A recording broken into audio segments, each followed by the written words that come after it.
Chapter 17. Ahithophel said to Absalom, I would choose 12,000 men and set out tonight in pursuit of David. I would attack him while he is weary and weak. I would strike him with terror, and then all the people with him will flee.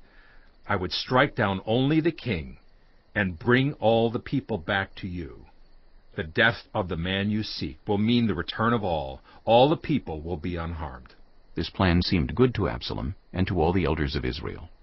But Absalom said, Summon also Hushai the Archite, so we can hear what he has to say as well. When Hushai came to him, Absalom said, Ahithophel has given this advice. Should we do what he says? If not, give us your opinion. Hushai replied to Absalom, The advice Ahithophel has given is not good this time.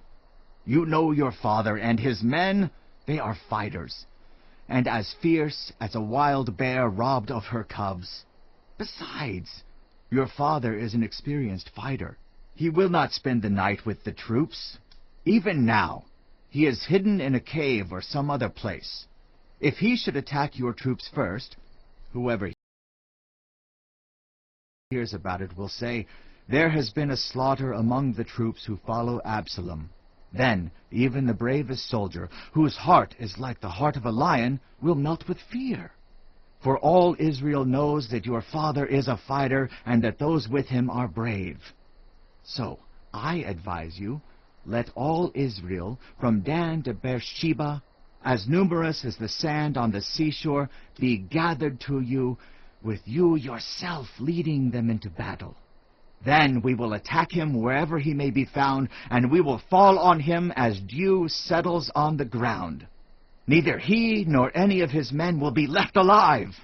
If he withdraws into a city, then all Israel will bring ropes to that city, and we will drag it down to the valley until not so much as a pebble is left. Absalom and all the men of Israel said, The advice of Hushai the Archite is better than that of Ahithophel. For the Lord had determined to frustrate the good advice of Ahithophel in order to bring disaster on Absalom.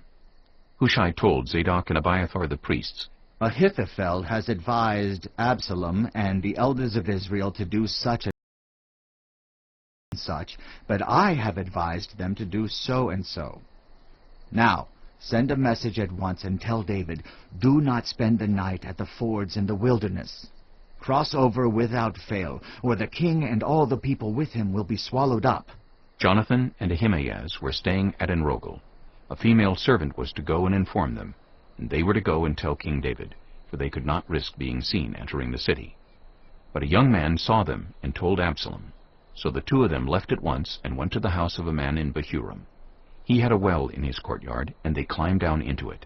His wife took a covering and spread it out over the opening of the well, and scattered grain over it. No one knew anything about it. When Absalom's men came to the woman at the house, they asked, Where are Ahimaaz and Jonathan? The woman answered them, They crossed over the brook. The men searched but found no one, so they returned to Jerusalem. After they had gone, the two climbed out of the well and went to inform King David. They said to him, Set out and cross the river at once. Ahithophel has advised such and such against you. So David and all the people with him set out and crossed the Jordan. By daybreak, no one was left who had not crossed the Jordan.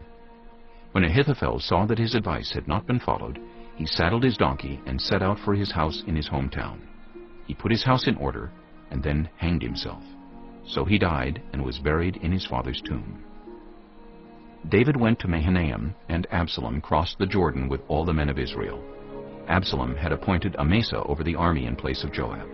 Amasa was the son of Jether, an Ishmaelite, who had married Abigail, the daughter of Nahash, and sister of Zeruiah, the mother of Joab. The Israelites and Absalom camped in the land of Gilead. When David came to Mahanaim, Shobai, son of Nahash, from Rabbah of the Ammonites, and Makir, son of Amiel, from Lo-debar, and Barzillai, the Gileadite, from Rogelim, brought bedding and bowls and articles of pottery. They also brought wheat and barley, flour and roasted grain, beans and lentils, honey and curds, sheep and cheese from cow's milk for David and his people to eat. For they said, The people have become exhausted and hungry and thirsty in the wilderness.